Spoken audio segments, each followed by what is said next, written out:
احتجت جبهة البوليزاريو الانفصالية على طرد المغرب لبرلمانيين ونشطاء من منطقة كاتالونيا بإسبانيا من مدينة العيون المغربية. وقالت المرتزقة في رسالة موجهة إلى مجلس الأمن الدولي إن الوفد الإسباني لم يسمح له بالنزول من الطائرة فور وصوله إلى مطار مدينة العيون، وتم ترحيله على الفور من الإقليم.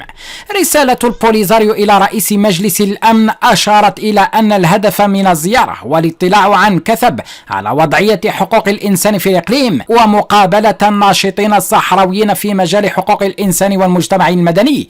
وطردت السلطات المغربية الجمعة وفدا يضم 8 نشطاء ضمنهم 3 برلمانيين من إقليم كاتالونيا معروفين بولائهم للأطروحة الانفصالية ومعارضتهم للمصالح المغربية، وهو ما دفع رئيس البرلمان الكتالوني إلى الاحتجاج بدوره عن هذا الطرد. وأورد رئيس البرلمان الكتالوني أن الحكومة المغربية قامت بطرد 8 مواطنين كتالونيين من إقليم الصحراء، من بينهم نواب في البرلمان ومستشارون في البلديات وأعضاء في منظمات غير حكومية. وكشفت مصادر إسبانية أن الوفد المطرود رفض الامتثال لأوامر وزارة الخارجية الإسبانية بضرورة التنسيق مع السلطات المغربية لترتيب الزيارة وكل ما يرتبط بالبرنامج إلى مدينة العيون. وتجاهل الوفد الكتالوني تحذيرات سلطات الخارجية الإسبانية التي سبق أن أخبرت نظيرتها المغربية، التي أكدت في جوابها ضرورة أن يقوم المعنيون بالأمر بالتنسيق مع المصالح المغربية لإعداد برنامج الزيارة تفاديا لطردهم في حال قدومهم إلى الأقاليم الجنوبية وفقا لما كشفته وكالة الأنباء الإسبانية إفي. وأضافت المصادر ذاتها أنه رغم إخبار وزيرة الخارجية الإسبانية الوفد الكتالوني بجواب الرباط وبأنهم لن يكونوا مرحبا بهم في حالة مخالفتهم للقوانين المنظمة للزيارات ذات الطابع الرسمي، إلا أنهم أصروا على التوجه نحو العيون. وليست هي المرة الأولى التي يتم فيها طرد برلمانيين ونشطاء إسبان من الأقاليم الصحراوية، إذ يعمد العديد من النشطاء الأوروبيين إلى التنسيق مع مرتزقة البوليزاريو دون إشعار السلطات المغربية ببرنامج الزيارة. ودأبت منظمات غير حكومية تنشط في إقليم كاتالونيا على التنسيق مع مرتزقة البوليزاريو قبل التسلل إلى الأقاليم الجنوبية بغرض تحريض انفصالي الداخل على التظاهر وافتعال مواجهات مع قوات الأمن، تزامنا مع وصول الوفد البرلماني لإظهار توتر مزعوم في منطقة الصحراء. عبد الفتاح الفاتحي خبير في شؤون منطقة الصحراء والساحل قال إن الزيارات الرسمية للوفود الأجنبية إلى الأقاليم الجنوبية تؤطرها أعراف وقوانين سنتها السلطات المغربية، وذلك في إطار الحماية الأمنية لهذه الوفود أولا ثم لترتيب وتسهيل الزيارة ثانيا. وأشار الفاتحي في تصريح لإسبريس إلى قيام عشرات الوفود الأجنبية والدولية بزيارة الأقاليم الصحراوية بعد تنسيق مسبق مع السلطات المغربية، موردا أنه في كل مناطق العالم يتم التنسيق القبلي قبل القيام بأي زيارة إلى بلد ما أو منطقة معينة لاعتبارات متعددة. وأردف الخبير ذاته أن عدد الأشخاص الذين يشتكون من وجود عراقيل للوصول إلى الأقاليم الجنوبية ضعيف جدا مقارنة مع الزيارات الأخرى الناجحة، لكن في كثير من الأحيان تحمل بعض هذه الزيارات نوايا خبيثة وأهدافا ذات طابع عدائي تجاه المملكة المغربية. وأكد المتحدث قيام بعض الوفود الأجنبية بممارسات تمس بالسيادة الوطنية، من بينها التحريض والتشويش، بالإضافة إلى عقد لقاءات مع جمعيات بصحراء غير معترف بها قانونيا بهدف القيام بأعمال الشغب وخلق البلبلة تزامنا مع زيارة الوفد الأجنبي.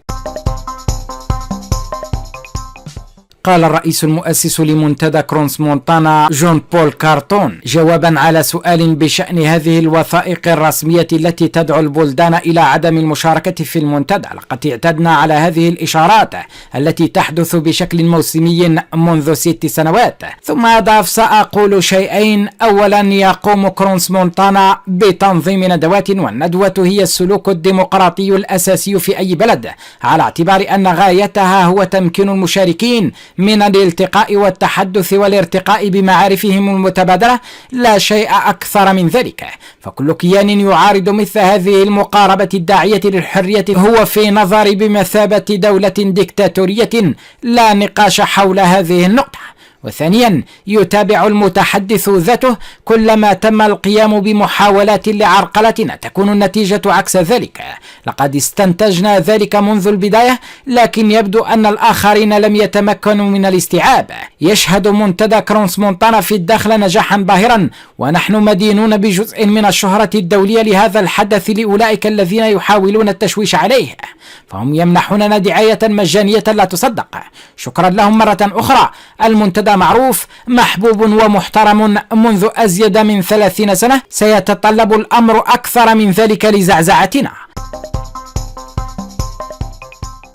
استغل وزير الشؤون الخارجية الجزائري صبري بوغادوم الندوة الصحفية التي عقدها بمناسبة زيارة الأمين العام للجامعة العربية أحمد أبو الغيط السبت بالجزائر العاصمة للرد على تصريح نظيره المغربي نصر بوريطة بشأن حديثه عن وجود وثائق رسمية لبلد جار يدعو من خلالها الدول إلى عدم المشاركة في منتدى كرونس مونتانا الذي ستحتضنه الداخلة. ورغم أن بوريطة لم يشر إلى البلد بالاسم ووصفه بالبلد الجار، فقد فهم النظام الجزائري أنه هو المقصود بكلام وزير الشؤون الخارجية والتعاون. وتعليقا على التصريح المغربي، قال بوغادوم إن الجزائر حريصة على عدم صب الزيت على النار، خاصة فيما يتعلق بعلاقتها مع المغرب الشقيق وفق ما جاء في كلامه. ووصف بوغادوم في ندوة مشتركة مع الأمين العام للجامعة العربية أحمد أبو الغيط جوابا على سؤال صحفي تصريحات ناصر بوريطة بالاستعراضية والاستفزازية، وقال إننا لم نقل أبدا كلمة غير لائقة في حق المغرب والشعب المغربي، ونحن نبني علاقتنا على المستقبل وليس على السب والشتم والكلام غير اللائق. وكان بوريطة الجمعة قد أشار إلى وجود وثائق رسمية لدولة جارة تدعو من خلالها الدول إلى عدم المشاركة في كرونس مونتانا. وأكد بوريطة في ندوة صحفية مشتركة مع سفير جمهورية جيبوتي بالمغرب إبراهيم بيليه عقب افتتاح قنصلية عامة لجيبوتي بالداخلة أن منتدى كرونس مونتانا سينعقد وسيعرف نفس النجاح، لأن منطق المغرب دائما هو منطق بناء. وأضاف الوزير أن المغرب يدافع عن كل فرص التعاون والحوار في الأقاليم الجنوبية، ومن أراد أن يكون في إطار المعاكسة والهدم فذلك شأن يعنيه، والمغرب يدرك طريقه جيدا ويمشي فيه.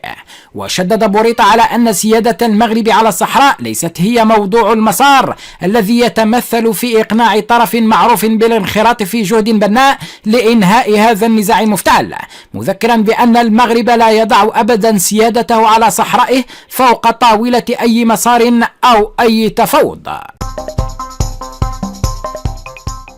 جمود متواصل سيدوم لشهور إضافية يعيد ملف الصحراء إلى نقطة صفر، بحيث لم ينجح الأمين العام للأمم المتحدة في إنهاء البلوكاج القائم بشأن تعيين مبعوث جديد إلى الصحراء، بينما تلوح العصابة باتخاذ إجراءات تصعيدية إن لم يتحرك المنتظم الدولي لتحقيق التسوية الأممية. ولم يجد الأمين العام لجبهة البوليزاريو إبراهيم غالي في طمأنة الأمين العام للأمم المتحدة بشأن استكمال خطة التسوية السياسية للنزاع أي إشارة جدية بحسبه، مؤكدا أن الجبهة لا يمكنها أن تنخرط في أي مجهود لا يحترم بالكامل الحق الدولي للشعب الصحراوي حسب تعبير كبير مرتزق. وتوقفت العملية السياسية في الصحراء عقب فشل الأمم المتحدة في إيجاد بديل للمبعوث الخاص السابق هورست كولر الذي غادر تعقيدات الملف لدواعي صحية، بينما يترقب المغرب مخرجات العملية السياسية والحوار الدولي على مستوى الأمم المتحدة ومجلس الأمن. وتراهن الجبهة على عامل الوقت من أجل فرض تصورها الخاص بشأن النزاع، إذ تعمل على نقل تطورات الملف إلى مستويات إقليمية من خلال إثارته داخل الاتحاد الإفريقي، إذ لم تعد البوليزاريو كما يؤكد أمينها تؤمن بدور الآليات الدولية لحل النزاع، داعيا مجلس الأمن إلى تحمل كامل المسؤولية. ويرى جمع بينه الباحث في العلوم السياسية والمهتم بقضايا الصحراء أن العملية السياسية في الصحراء مرتبطة بالجو السياسي الإقليمي والدولي، مبرزا أن الطرف الأساسي في العملية هو الجزائر التي تمر بمرحلة انتقالية بعد انتخابات جديدة وفرز قيادة جديدة لها تصور خاص للنزاع.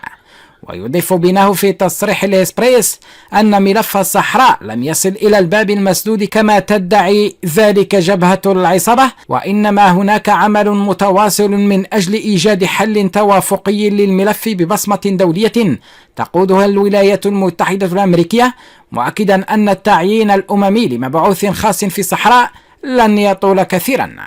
وأوضح الباحث في الشأن الصحراوي أن رهان الاستقرار مطروح بشكل كبير في منطقة الصحراء والساحل، والمغرب يمثل عين الدول الكبرى في المنطقة، وبالتالي فإن تلويح العصابة بالدخول في حرب معه لا يعد أن يكون إلا تصريحات للاستهلاك الداخلي لأن الأمر ليس بيدها.